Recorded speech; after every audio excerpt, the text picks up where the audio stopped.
और भी लगता है, आप तो सिस्टम में रहे हैं, कि बहुत सारे लोग सरकार को लेके बहुत सारी गलत इमेज भी बनाते हैं। क्योंकि मुझे याद है कि जब निजामुद्दीन वाला मामला था और मीडिया पूरा नैरेटिव एंटी मुस्लिम क्रिएट कर रहा था, तो उस वक्त एक डॉक्टर एमजे खान है, उन्होंने एक सरकार के लोगों को पत्र लिखा।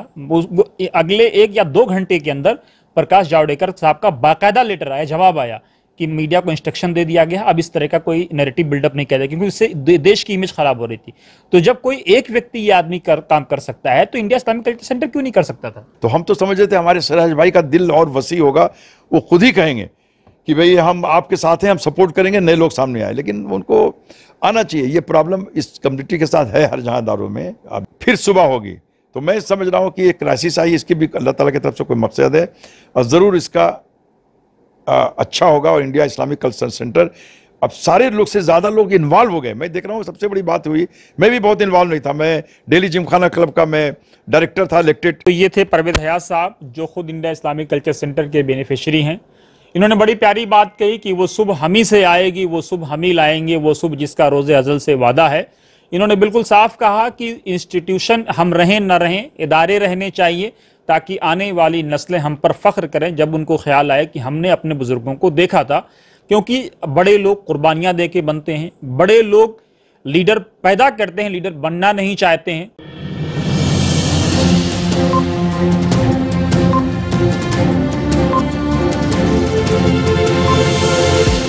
झूठ से दूर, खबरों से भरपूर। आप देख रहे हैं वतन समाचार, मैं हूं मोहम्मद अहमद। हमारे साथ बातचीत करने के लिए आज सीनियर आईपीएस ऑफिसर परवेज हयात साहब मौजूद हैं। परवेज हयात साहब से बातचीत करने का आज हमने फैसला इसलिए लिया है क्योंकि इंडिया इस्लामिक कल्चर सेंटर की जो पहले कोचिंग चलती थी चौधरी आरिफ साहब के ज़माने में, उसके वन ऑफ द बेनिफिशरीज ये हैं, जिससे इन्होंने फ़ायदा उठाया और देश की सेवा की और देश का नाम पूरी दुनिया में बढ़ाया। इंटरनेशनल लेवल पर परवेज साहब खास तौर से इन्वायरमेंट जो एक बड़ा मसला है उस पर एक मुखर होकर के बोलते हैं और दुनिया में भारत की तरफ से एक मजबूत आवाज भी है। परवेज साहब से हम जानेंगे कि एक समय ऐसा था जब इंडिया इस्लामिक कल्चर सेंटर की ये इमारत, जिसे कुछ लोग कब्रिस्तान कहते हैं, कुछ लोग खंडर कहते हैं, कुछ लोग कुछ और नाम देते हैं, जब ये खंडर या कब्रिस्तान की शक्ल में थी, तब यहाँ से आईएएस आईपीएस ब्यूरोक्रेट्स या ABC कैटेगरी के भारतीय सरकार के एम्प्लॉयज निकलते थे जो भारत की सेवा करते थे। लेकिन आज आप देखें तो एक एजीएम में एक सवाल के जवाब में सिराजुद्दीन कुरैशी साहब की लीडरशिप वाली टीम ने इस बात को स्वीकारा है कि वो लगातार कोशिश कर रहे हैं इस सम्त में, लेकिन विफल हो रहे हैं। तो कारण क्या है कि जब ये बिल्डिंग कब्रिस्तान थी या खंडर थी तो कामयाब हो रही थी, और अब जब ये बिल्डिंग रंग रोगन से इबारत है तो विफल हो रही है और इस सम्त में कोई काम नहीं हो पा रहा है। तो परवेज साहब, आप इंडिया इस्लामिक कल्चर सेंटर के मेंबर भी हैं और इसके वन ऑफ बेनिफिशरीज हैं। तो एक समय वो था जब लोग इससे फायदा उठाते थे, देश का नाम पूरी दुनिया में आगे बढ़ाते थे, जो मकसद था उसको फुलफिल कर रहे थे। आज एक समय यह है जब रिटर्न में मौजूदा सिराजुद्दीन कुरैशी साहब के नेतृत्व में जो टीम थी जनवरी 2024 तक, उसने ये मान लिया है कि वो इस फील्ड में सक्सेस नहीं है, कोशिश जरूर हुई। आपका बिल्कुल कहना सही है। तो मैंने बताया कि भाई उस वक्त जब मैं यहाँ पे कोचिंग कर रहा था, और कोचिंग तो मैं बाहर कर रहा था फिजिकली, लेकिन हम लोग जो लड़के थे अपनी कम्युनिटी के, तो किस तरह से उस वक्त जबकि इतना पुअर इंफ्रास्ट्रक्चर था, 2 रूम था और एक छोटा सा एक हॉल था, और किस तरह से उस वक्त जब मोबाइल नहीं था, कैसे मरहूम आरिफ चौधरी साहब ने और हकीम साहब का विज़न था उन लोगों का कि यहाँ से उन लोगों को पता लगाना कि कितना मुश्किल रहा होगा पता लगाना कि दिल्ली में जगह जगह जो पुरानी दिल्ली में वहाँ कोचिंग होती है, दिल्ली यूनिवर्सिटी की तरफ, राजेंद्र नगर की तरफ, कि तो मैं जेनू में ले रहा था, तो कैसे वो इतने लड़के, मेरे अब एग्जैक्ट नंबर तो याद नहीं है, काफ़ी दिन हो गया, लेकिन हमको मालूम है 10 या 11 हम लोग कैंडिडेट थे जो हम लोगों ने पूरे मुल्क से डिफरेंट जहाँ से लोग क्वालिफाई करके आए। 11-12 लोगों का उस वक्त वजाहत हबीबुल्लाह साहब थे, वो चेयर करते थे। आसिफ AS खान थे, AS खान साहब IPS अफसर थे, दिल्ली पुलिस में थे। एक IFS अफसर थे, मुस्तफ़ा अफसर के दामाद साहब, नाम नहीं, 4 लोग। तो कितनी बार हम लोग को यहाँ पे उनसे फ़ायदा हुआ कि भाई हम लोग छोटे शहर से थे कि कैसे UPSC का सामना करें, कैंडिडेट क्वालिफाई। तो इतना बड़ा रोल था और इतने लड़के आए। और हमारी एक तस्वीर भी है हामिद साहब मरहूम के साथ, आरिफ चौधरी साहब, हमारे बाजातुल्लाह साहब अभी हैं, मैं सईद खान से भी मैं टच हूँ।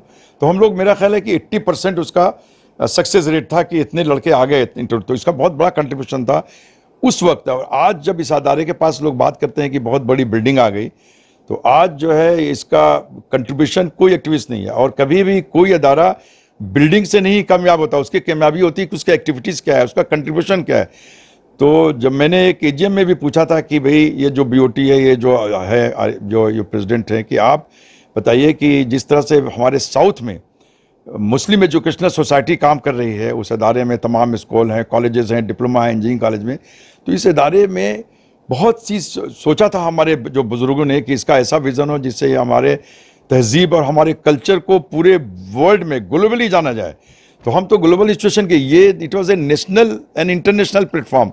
इसका नाम ही था इंटरनेशनल कल्चर सेंटर। जिस तरह से इंडिया इंटरनेशनल सेंटर है, जिसको जवाहरलाल नेहरू ने अपनी फर्स्ट रशियन विजिट के बाद आए और उसी दिन आकर के सेम डे उन्होंने ज़मीन अलॉट किया और इंडिया इंटरनेशनल सेंटर पूरे ग्लोबली नोन, उसी तरह से उस पैदल पे इसको बनना था ग्लोबल लेवल पे। हम लोग मुस्लिम एजुकेशनल सोसाइटी से लिंक होना था। डॉक्टर पीके गफूर साहब उस वक्त बोलते, उन्होंने जिस तरह से मुस्लिम एजुकेशन था, उन्होंने ही सबसे बड़ी कॉन्फ्रेंस 1983, अब आई मे बी इनकरेक्ट, लेकिन 83 में मैंने अटेंड किया था। My brother was posted in all India institute of medical sciences में, और उस वक्त हमने अटेंड किया था। उस वक्त उन्होंने कहा था कि इससे एजुकेशन की ज़रूरत है। हमारे जो कम्युनिटी है उसमें जो भी गलती, जो भी कमी है, उसमें सबसे बड़ा उसका राज है जो सर सैयद अहमद साहब ने सोचा था, उसको अमली जमा पहुंचाने के लिए ये इंस्टीट्यूशन का बहुत बड़ा रोल हो सकता था, जिसमें हम लोग इसके ज़रिए, चाहे वो मेडिकल फील्ड में एजुकेशन तो ब्रॉड सब्जेक्ट, उसमें मेडिकल भी आती है, सोशल साइंसेज भी है, तो हम लोग अपना एक मैसेज दे सकते थे। और जब मुल्क में कोई ऐसी बात होती जहाँ कम्युनिकेशन गैप, आज हमारे मुल्क में क्या है कि कम्युनिकेशन गैप वेस्टेड इंटरेस्ट ने पैदा कर दिया है मेजॉरिटी और मिनॉरिटी के बीच में, जो बढ़ता जा रहा है।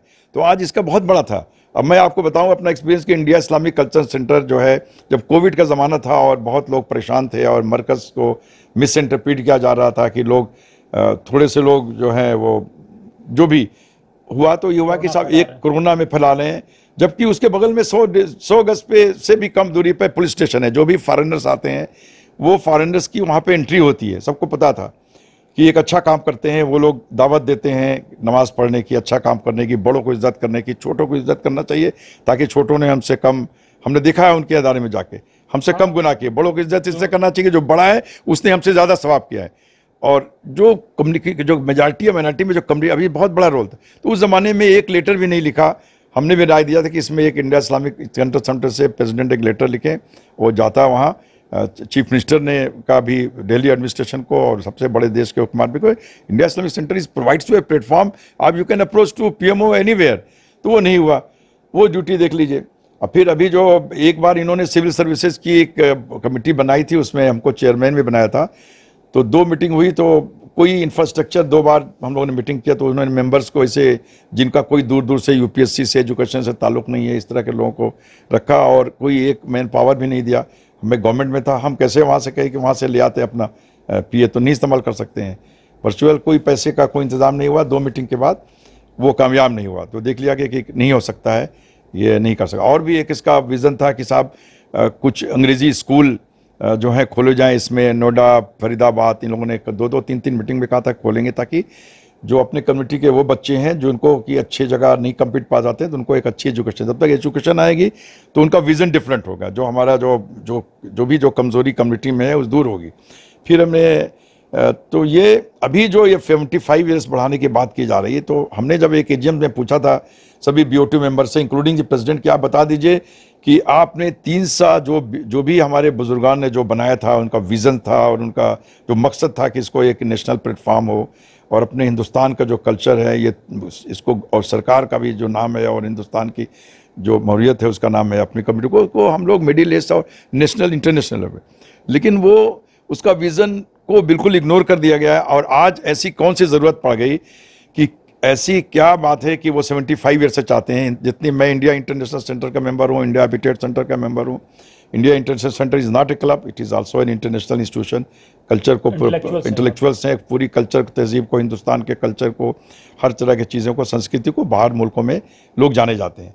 तो हमारा ये सेंटर जो नेशनल लेवल का था, और इसी तरह से बहुत से सेंटर हैं छोटे छोटे, दिल्ली बॉम्बे जिम खाना, इस्लामिया जिम खाना क्लब है, हैदराबाद में और भी है, लखनऊ में भी है। लेकिन ये तो नेशनल प्लेटफॉर्म था, इसीलिए गवर्नमेंट ऑफ इंडिया ने ज़मीन वगैरह दी गई थी, सब इसको आगे बढ़ाया इसको।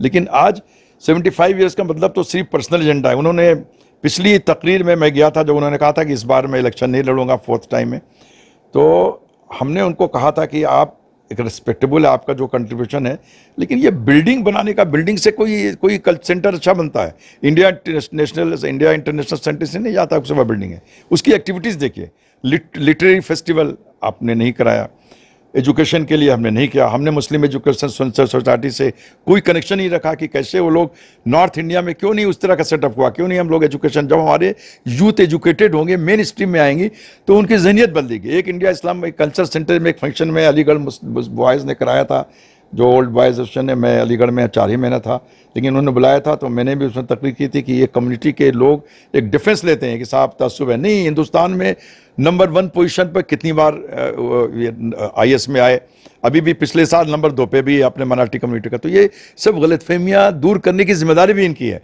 आप अपनी कम्युनिटी को मेन स्ट्रीम में लाना चाहते हैं ताकि वो नेशनल डेवलपमेंट में उनका कंट्रीब्यूशन रहे, नेशन बिल्डिंग में उसका कंट्रीब्यूशन रहे, तो वो दे हैव फेल्ड मिजरेबली। और आज 75 ईयर्स के लिए वो फ्री बीज, आज हम लोग फ्री बीज की जो बात करते हैं, जिस तरह से कि भाई उनको हम जो मेंबरशिप फीस जो है कुछ जिन लोगों ने नहीं दिया वो माफ़ कर देंगे, ये सब छोटी छोटी बातें के लिए सेंटर बना था बिरानी। अब तो ये सेंटर को बहुत ग्रेसफुली जो प्रेसिडेंट हैं उनको हमने लिखा, रिक्वेस्ट भी किया है वॉल के जरिए, अपने जरिए से कि भाई आप ग्रेसफुल एग्जिट ले लीजिए, आप उसके पैटर्न, जिस तरह से प्रोफेसर जब जो रिटायर हो जाते हैं, एज हो जाती है फॉरेन यूनिवर्सिटी में, तो एमेरिटस बना के उनको एक कैंपस में पार्किंग, तो आप पार्किंग है, हमने कहा आप पार्किंग भी ले लीजिए, आप जो है वो एक रूम भी इनको दिया जाए, इनको पैटर्न बनाया जाए। आप पुराने आदमी हैं, आपका जो भी कंट्रीब्यूशन है आप एज ए स्पेशल इन्वाइटी आए, लेकिन आपको तो खुद ऑफर करना चाहिए और प्रमोट करना चाहिए था लीडर्स को कि अब ये लीडरशिप किसको दी जाए। तो ये हम उम्मीद करते हैं कि जो हमारी बात सुन रहे हैं कि साहब ये एक्टिविटीज़ को अगर हम देखेंगे तो हमारा 10 ईयर्स में 3 एक्टिविटीज़, मैं कहता हूं कि ये वीडियो के जरिए कल तक बता दें सभी ग्रुप में कि आपने 3 क्या अच्छा काम किया है पिछले 10 साल में जो आपने कहा वो नहीं कर सके। आप बिल्डिंग की बात करते हैं, आपका तो नक्शा अभी पास ही नहीं हुआ है। तो ये एक, जब मैं जाता हूं, हम लोग जाते हैं इंडिया इंटरनेशनल सेंटर में दिल्ली में और जहां भी जाते हैं, India CSY civil services officer institute, तो लगता है यहाँ पे तो आप एज ए मेंबर जाएंगे तो आपको जिस तरह के लोगों ने आपने मेंबरशिप के लोगों में डाला, जिस तरह का आपने माहौल किया, कि वहाँ जाने में भी ये होता है कि साहब हम जाएंगे तो हमको कोई रिकॉग्नाइज करेगा या हमको इज्जत देगा कि नहीं देगा। तो इसका बहुत बड़ा जो दायरा है, जो हमारे ओल्ड विजन है, उस विजन को आगे बढ़ाने के लिए हमको ऐसी क्या ज़रूरत आ गई जो हमको आज स्पेशल AGM करने की जरूरत पड़ गई। तो इसमें हम चाहेंगे कि साहब मेरा एक सवाल इससे हट कर है, आपने तालीम की बात की, इस्लाम की शुरुआत इक़रा से हुई और उसके बाद सबसे बड़ा मैसेज दिया गया मेडिकल साइंस का। कुरान की पहली वही में मेडिकल साइंस की तालीम दी गई है। खलक़ल इंसान मिन अलक़, इंसान लोथड़े से पैदा किया गया। जाहिर सी बात है जब तक लोथड़ा का पता कैसे लगाएंगे, आप अल्ट्रासाउंड करके ही लगाएंगे। तो सब जिस चीज़ की तालीम मेडिकल साइंस से दी गई थी, जिस कौम को मेडिकल साइंस पढ़ने की बात कही गई थी, दुनिया की खिदमत करने की बात की गई थी, आज वो ऐसे कौन सी ज़रूरत पेश आ गई है कि वो उम्र को लेकर के उलझ गई, ज़ाती मफाद को लेकर के उलझ गई, उसके सामने इंटरनेशनल या नेशनल विज़न नहीं रह गया? देखिए इसमें तो बिल्कुल साफ साफ है, पर्सनल एजेंडा उनको समझ में आ रहा है, अब तो उनको पता होगा या उनके जो लोग करीब उनको पता लगा। ऐसी क्या ज़रूरत आ गई कि कौन सा ऐसा काम कर रहा है जी, ऐसी कौन सी ज़रूरत आ गई कि 75 ईयर्स के बाद कौन सा एजेंडा, क्या उनका अनफिनिश्ड आ गया? अगर आपने कोई एक्टिविटीज़ ऐसा किए नहीं, जितने बार आपको मौका दिया गया, जितनी भी अदारे हैं पूरे हिंदुस्तान में, आई मीन ग्लोबली, मैं कुछ ग्लोबल लेवल पे, मैं चूँकि क्लाइमेट चेंज से रिलेटेड मैं ऑक्सफोर्ड यूनिवर्सिटी में मैं हूँ, वहाँ पे क्लाइमेट चेंज में विजिटिंग फैकल्टी में मैं जाता हूँ, हर जगह तमाम इंटरनेशनल वेबिनार हैं, तो मैं देखता हूँ कि हर अदारे में कहीं भी जाइए तो उसमें रहता है कि भाई 3 साल का टेन्योर रहता है, या फिर रहता है कि आप 2 बार आप इलेक्शन लड़ सकते हैं, उसके बाद फिर आपको 5 साल का गैप लेना होगा। इनको तो 25 साल का मौका दिया गया, इतना मौका दिया गया, ऐसी कौन सी ज़रूरत है 75 ईयर्स के बाद? तो मैं समझता हूँ कि कोई वजूहत होगी। अगर कोई ऐसा होता कि कोई ऐसा अनफिनिश काम कोई आप कर रहे थे जो बहुत कम्युनिटी के लिए, और ये अपने मुल्क के लिए ज़रूरी काम होता था। जब आपने हेल्थ की बात की, एजुकेशन तो हेल्थ तो उसका पार्ट है, तो कहीं कोई कंट्रीब्यूशन नज़र नहीं आता। अगर कंट्रीब्यूशन नज़र आता तो जिस एजीएम में हमने 3 चीज़ें पूछी थी, तो 2 लोग रिजर्वेशन के लिए तैयार हो गए, लेकिन ये बताया नहीं।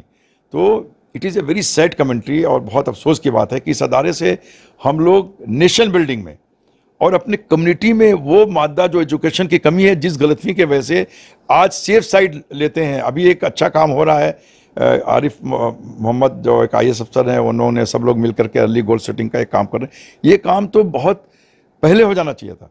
तो हम लोग समझते हैं कि जो अभी जो है AGM है, इसकी ज़रूरत भी नहीं है।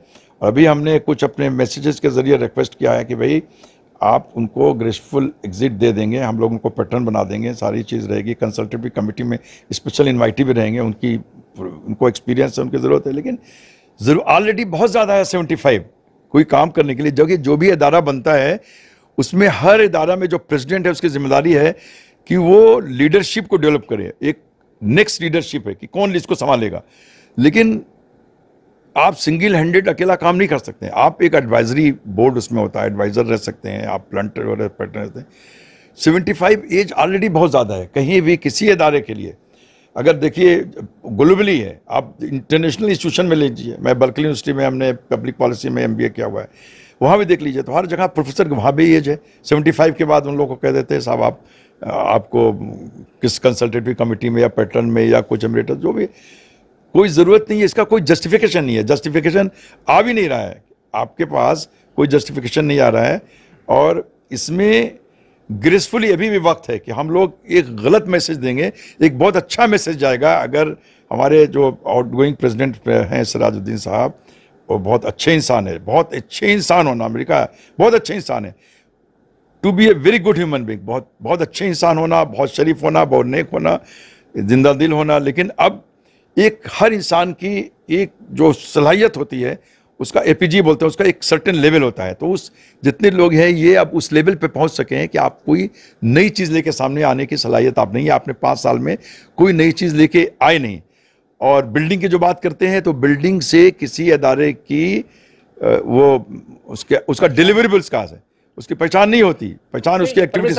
लास्ट 5 ईयर की जब आप बात कर रहे हैं, लास्ट 5 ईयर से पहले मैं सुन रहा हूँ, मैं कम से कम उनसे टच में रहा हूँ, मैं उनका वोटर भी रहा हूँ, लेकिन अभी मुझको लग रहा है कि अब एक हद है, एक इतनी बड़ी इंस्टीट्यूशन है। लोग कहते हैं कि अभी किसी ने कहा कि साहब हम ऐसी इंस्टीट्यूशन और है, हम इस इंस्टीट्यूशन को तो संभाल ही नहीं पा रहे हैं। ये नेशनल फिल्म का प्लेटफॉर्म है, इस इंस्टीट्यूशन से दूसरे लोग को सबक देते हैं दूसरे लोग। हम तो अभी कोई रीजन नहीं समझ आ रही है कि उनको। नहीं परवेज साहब, आप बिल्डिंग के एक्सटेंशन की बात कर रहे हैं। 2006 में जिस बिल्डिंग का इनॉग्रेशन हुआ, 12 साल के बाद 2018 में, मतलब क्या 50 करोड़ 40 करोड़ 60 करोड़ लगा के बिल्डिंग बनी और 12 साल बाद आप उसको धराशायी कर रहे हैं। लोग ये सवाल पूछ रहे हैं। और पिछले चुनाव में 2019 में उन्होंने एक नक्शा भी दिखाया, जो मैं अपनी स्क्रीन पे अपने दर्शकों को दिखा रहा हूं। ये नक्शा देखें, वो टूटा हुआ है, बोर्ड रूम में रखा भी हुआ है। तो 12 साल के बाद 50 करोड़ रुपया बर्बाद करने की कौन सी नौबत आ गई? आप तो मतलब ब्यूरोक्रेट हैं, आप तो चीजों को समझते हैं, आपको क्या लगता है? नहीं, वो बिल्कुल सही स्टेप नहीं है और अपने फेलियर को एक्सेप्ट करना चाहिए कि लास्ट 10 ईयर्स में मुझको कोई कंट्रीब्यूशन एक भी बता दें, हमको नज़र नहीं आ रहा है, सवाई इसको कि डिटोरेशन की। जो सिर्फ ठीक है, आपको उसकी इनकम के लिए ठीक था, आपने कुछ कमर्शियल उसका इस्तेमाल किया, लेकिन क्या वही मकसद था आपका? नेशनल बिल्डिंग में तालीम के दौरान में इसका बहुत बड़ा रोल हो सकता है। मैं तो एक एग्जांपल देता हूं कि जो विज़न था पुराने लोगों का, मेडिकल मुस्लिम एजुकेशनल सोसाइटी है, नॉर्थ में उस तरह की सोसाइटी को डेवलप करने में, उस तरह का पूरा एक अपना बनाने में फैब्रिक हर जगह अदारा फैलाने का काम एजुकेशन उसमें नहीं हुआ। UPSC का जब इतना कंट्रीब्यूशन हुआ कि इतने बच्चे इससे मॉक इंटरव्यू लेके कैसे उस ज़माने में हुआ, तो आज हम लोग यहाँ पे क्यों नहीं कर सके इन चीज़ों को? तो इन्होंने रिटर्न में फेलियर माना है ना, तो ये कितने बड़े अफसोस की बात है कि मतलब जब बिल्डिंग में कुछ नहीं था तो सब कुछ हो रहा था, जब सब कुछ है तो कुछ नहीं हो रहा है। नहीं, कुछ नहीं हो रहा है। और तो अभी तो आप उनसे पूछ लीजिए, जो बहुत से उधर से भी हमने देखा है, कुछ वीडियोस पढ़े हुए हैं, कि वो बता दें कि लास्ट 10 ईयर्स में आपका इस नया इस्लामिक कल्चर सेंटर का क्या कंट्रीब्यूशन था, जो कोविड की मुसीबत आई उसमें आपका क्या कंट्रीब्यूशन था, और जब यहाँ पे मरकज़ हमारी सील्ड हुई तो उसमें आपने क्या किया। बहुत से इशूज़ हैं जहाँ पे कम्युनिकेशन गैप है, जहाँ पे कुछ लोग गलत रिमार्क करते हैं। तो आपको इसका तो देखिए, उसमें ऑब्जेक्टिव्स में मेमोरेंडम में ही सब दिया हुआ है कि साहब इसका जो कम्युनिकेशन गैप है और अपने जो तालीम है और जो हमारा इसका हम अपने अच्छे बिहेवियर से, और जिसको नेशनल उसको कहिए कि एमिटी की बात कीजिए, और अच्छे जो ब्रदरहुड की बात कीजिए, यूनिवर्सल ब्रदरहुड की बात कीजिए, तो इसमें बहुत इंपॉर्टेंट रोल इस सेंटर का एनविसेज था। एक चीज हमको और भी लगता है, आप तो सिस्टम में रहे हैं, कि बहुत सारे लोग सरकार को लेके बहुत सारी गलत इमेज भी बनाते हैं। क्योंकि मुझे याद है कि जब निजामुद्दीन वाला मामला था और मीडिया पूरा नैरेटिव एंटी मुस्लिम क्रिएट कर रहा था, तो उस वक्त एक डॉक्टर एमजे खान है, उन्होंने एक सरकार के लोगों को पत्र लिखा।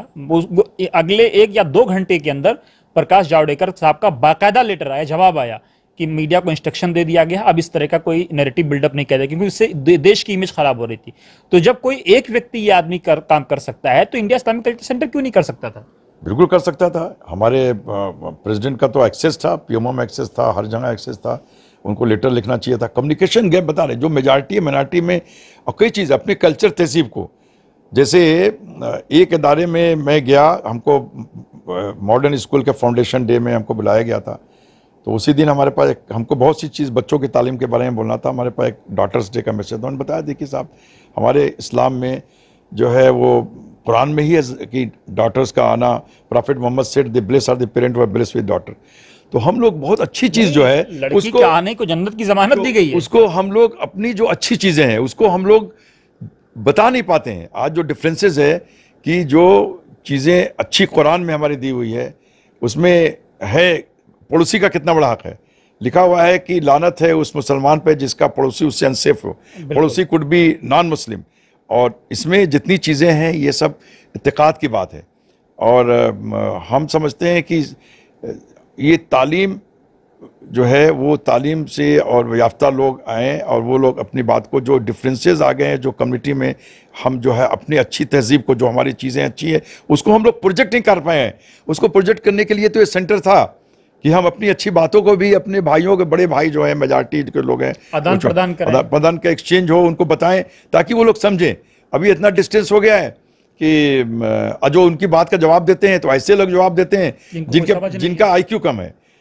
It is a very sad commentary that जो हमारे कुछ कम्युनिटी के लोग हैं जिनको सही तरह से अपनी बात को प्रोजेक्ट नहीं करते हैं। आप हमारी, चाहे वो ज़कात है, चाहे जितनी चीज़ है जो हम फितरा देते हैं, क्यों देते हैं, तो ये सब चीज़ों के बारे में बताया जाए। जब वो आपके अच्छे सलूक से कहा जाता है कि आप हर आदमी को, जो आदमी आपके ऊपर, जिस तरह से हमारे प्रॉफिट मोहम्मद सल्लल्लाहु अलैहि वसल्लम को जो औरत कूड़ा फेंकती थी, जब वो बीमार पड़ गई, नहीं हुआ, तो पूछने गए कि कहीं तकलीफ में तो नहीं है, फिर उसके इलाज किया तो उसके दिल में कितनी बड़ी वो है। इसी तरह से जब आप अपने जो हम यहाँ रह रहे हैं, सो कॉल्ड माइनॉरिटी कम्युनिटी से हम लोग हैं, चूँकि मेजॉरिटी कम्युनिटी में तो जो डिफरेंस है, तो हम उनको हर अच्छी तरह से अपने अच्छे बिहेवियर से, अपनी अच्छी, उनको हर बात में जो बात है उनको सलाम करेंगे, उनकी इज्जत करेंगे।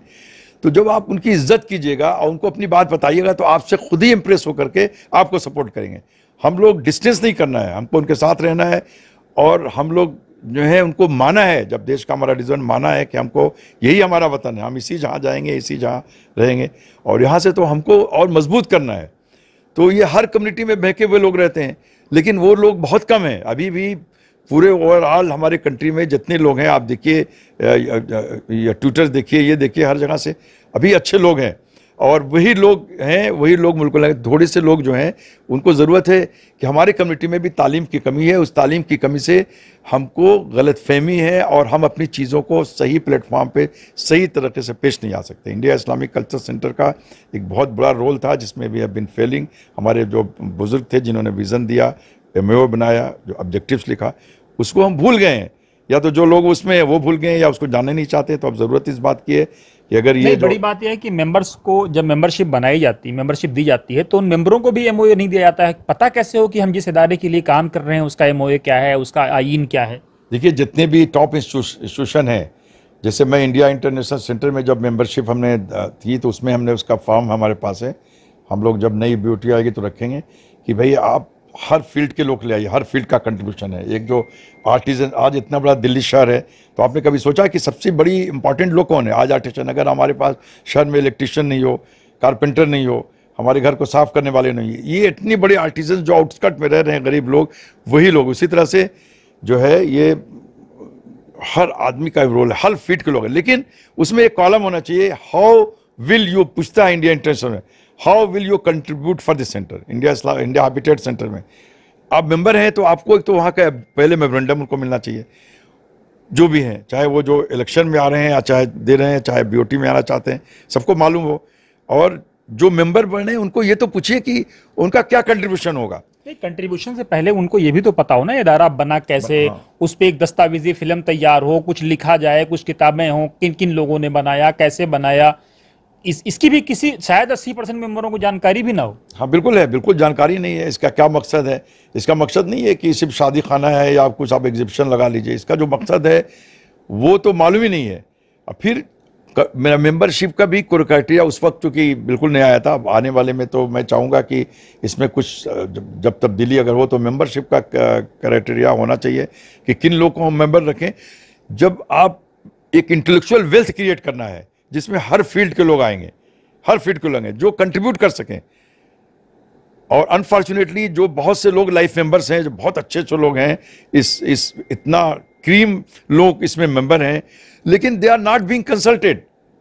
कभी भी जो भी कोई decision India Islamic culture centre, बहुत से ऐसे दौरे आए इंक्लूडिंग कोविड, उसके पहले और भी बहुत से मसले आते हैं जो गलत तरीक़े से माइनॉरिटीज़ के बारे में कहा जाता है। तो इस सेंटर की बहुत बड़ी जिम्मेदारी थी, आपने जो लाइफ मेंबर्स हैं उनको कभी बुला के, उनको गाड़ी भेज करके, उनको रिक्वेस्ट करके उनको बुलाना चाहिए, उनको कंसल्ट कर, वो कंसल्टेशन कभी नहीं हुआ। ऐसे बहुत से लोग हैं जो हमारे बहुत अच्छा विज़न है, लेकिन कभी किसी की को बुलाने की जरूरत ही नहीं समझी, उनको बुलाया नहीं। एक आखिरी चीज और है, क्योंकि भारत तो धर्मों का देश है और इसका एक बुनियादी मकसद ये था कि मिसकंसेप्शन को जो दो धर्मों के दरमियान उसको रिमूव किया जाए, खासतौर से इस्लाम को लेकर के जो लोगों के जहन में मिसकंसेप्शन है, शादी को लेकर के, ब्याह को लेकर के, निकाह को लेकर के, तलाक, बहुत सारी चीज़ों को लेकर के मिसकंसेप्शन है। लोग 4 शादी की बात करते हैं लेकिन किस कंडीशन में उसकी बात नहीं करते, कैसे होनी चाहिए उसकी बात नहीं करते, लोगों को पता ही नहीं है। लोग जिजिया की बात करते हैं, कहते साहब इस्लाम ने जिजिया लगा दिया, लेकिन ज़कात की बात नहीं करते कि साहब आप जो कह रहे हैं तो मैं आपको बताऊं जजिया के बारे में, अगर लोगों ने स्टडी किया नहीं, मैं तो मुफ्ती और उन लोगों के बारे में नहीं बताऊंगा, मैं इतना जानता हूं, मैंने जो स्टडी किया है और कई जगह से, कि जजिया, मैं हिस्ट्री का स्टूडेंट भी रहा हूँ, मास्टर्स हमने किया है हिस्ट्री से और हमने रिसर्च में, तो उसमें देखिए जजिया जो है उस वक्त भी थी, जो कबीलों में इतनी लड़ाइयाँ होती थी, तो जजिया जो कंसेप्ट आया इस्लाम में प्रॉफेट मोहम्मद सल्लल्लाहु अलैहि वसल्लम के में, कि जब कबीलों के वार होती थी तो जिन लोगों ने पीस का वायलेट किया, उसमें कंडीशन होती थी कि जैसे ही अजान होगी सब लोग तलवार हटा देंगे, कोई लड़ाई नहीं करेगा। तो जिन जिन लोगों ने पीस का वायलेशन करते थे, उसलिए उस ज़माने में उस पर जजिया लगता था। नंबर 2, जब मुग़ल एडमिनिस्ट्रेशन आया तो मुग़ल एडमिनिस्ट्रेशन में इंक्लूडिंग औरंगज़ेब के पीरियड में जो लोग उसके बारे में गलत बात कहते हैं कि भाई अकबर के पीरियड में कि जजिया जब इंट्रोड्यूस हुआ तो ये हुआ कि 2.5% जो पैसा है वो अपनी सेविंग्स का मुस्लिम लोग देते हैं स्टेट को। ज़माने में तो ट्रस्ट में सब देते थे, अभी भी देते हैं, अभी भी हम लोग जाते हैं हज करने तो आप जो कुर्बानी का पैसा है इस्लामिक ट्रस्ट को दे के आते हैं। तो ये हुआ कि जो मेजॉरिटी कम्युनिटी है, इनके जो अदारे हैं, आश्रम हैं, स्कूल हैं, इनके टेम्पल्स हैं, तो उनसे जो जजिया 1% लिया गया था, उस सारा के सारा पैसा हमने लूर्व लाइब्रेरी में फ्रांस में जाकर के पढ़ा है।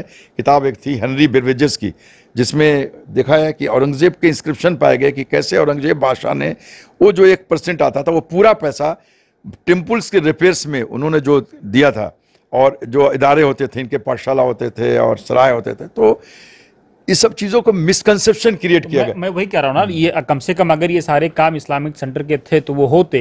खैर, मेरा आखिरी सवाल ये है कि अभी आपने एक पोस्ट किया जिसमें आपने ये लिखा है कि अच्छा इंसान होना और परफॉर्मर होना दोनों में फ़र्क होता है। बिल्कुल हमने लिखा है कि ठीक है, किसी ने लिखा कि इनके बारे में, तो क्या आपका निशाना सीधे सीधे सिराज साहब की तरफ है? सिराज साहब की तरफ बिल्कुल। एक सिराज साहब का अखलाक बहुत अच्छा है, उनके अंदर कुछ क्वालिटी है जिसको बोलते हैं कि इंटरपर्सनल कम्युनिकेशन, और किसी भी ज़रूरत पे और किसी के यहाँ शादी हो नहीं हो, बहुत सी अच्छाइयाँ हैं। तो बहुत अच्छे इंसान हो, लेकिन एक एबल एडमिनिस्ट्रेटर होना, दोनों में फ़र्क है। अब जो इनकी सलाहियत थी एक सर्टेन एज के बाद, आप देखिए मैं अभी I have just cross recently 60, तो मैं देख रहा हूँ कि कुछ चीज़ें भूलने लगा हूँ। तो क्यों है कि ये जो एजिंग प्रोसेस है एक सर्टेन पे, तो अब उनका जितना लेवल था वो ऑलरेडी इस्तेमाल हो चुका है। तो अब एडमिनिस्ट्रेटर अब एडमिनिस्ट्रेटर का लास्ट 10 ईयर्स का जो हम परफॉर्मेंस उनका देख रहे हैं, या जितने लोग मेजॉरिटी है जो अपना ओपिनियन, उससे लगता है कि इट इज़ ए मिजरेबल। सो अब लेकिन बहुत अच्छे इंसान है, अखलाक में किसी का फोन आए जो भी हो, तो इसलिए दोनों में फ़र्क है। और अभी ज़रूरत है कि एक अच्छी न्यू लीडरशिप की ज़रूरत है। वो लोग आए जो जिनका कोई बैगेज ना हो पास्ट का, बिल्कुल नए लोग हों और उनका based on their experience in the society, in the public life, चाहे वो जिस डिसिप्लिन के लोग हैं, नए विज़न लेके आए।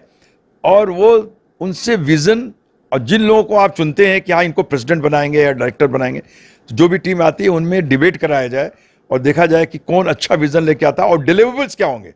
वो डिबेट करें कि आपका क्या विज़न है और आप उस विज़न में डिलीवरेबल्स क्या आपके होंगे, जिसको आजकल इलेक्शन में जैसे आप वर्ड सुन रहे हैं, गारंटी की बात है, तो वो बताएं कि क्या गारंटी आप देंगे। ये जो कब क्राइसिस आती है तो उससे एक कोई इंस्टीट्यूशन संभलती भी है। मुझको लेकिन परवेज साहब, ये सभी मुस्लिम इदारों की अफसोसनाक हालत है नॉर्थ में, माफ़ कीजिएगा।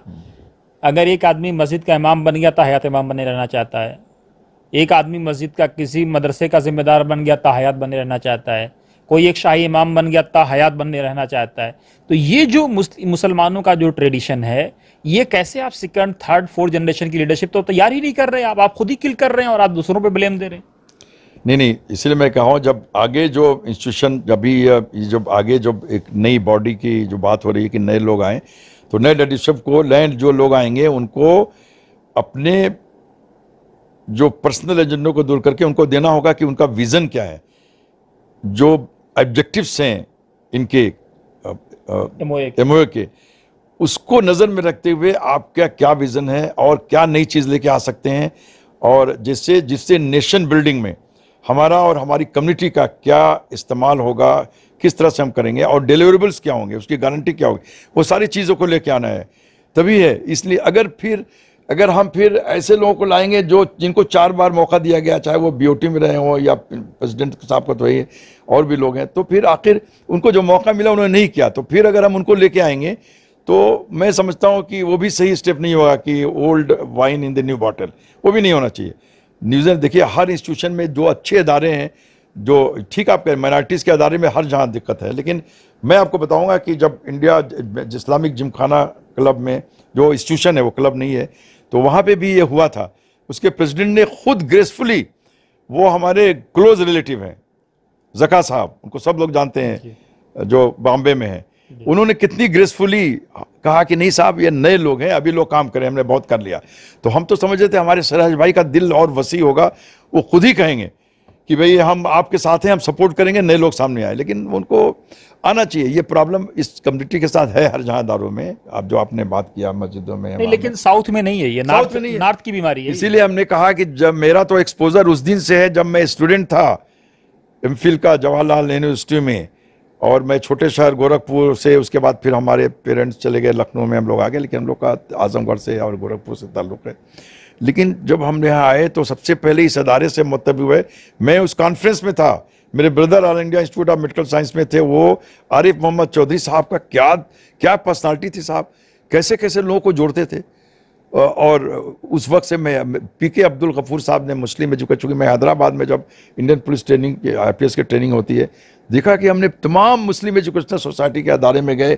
और आज भी आपको एक साउथ का ही हमारे एक कुलीग हैं जो आरिफ साहब, जो कि उसमें इंडिया इस्लामिक कल्चर सेंटर में हर महीने में अर्ली गोल सेटिंग्स की बात कर रहे हैं कि हम लोग अर्ली गोल स्ट्रीम पे आए, कम उम्र के बच्चों को बोलें कि उनके दिमाग में जो है कि साहब यहाँ पे हम माइनॉरिटी में हैं और हमारे साथ डिस्क्रिमिनेशन होगा।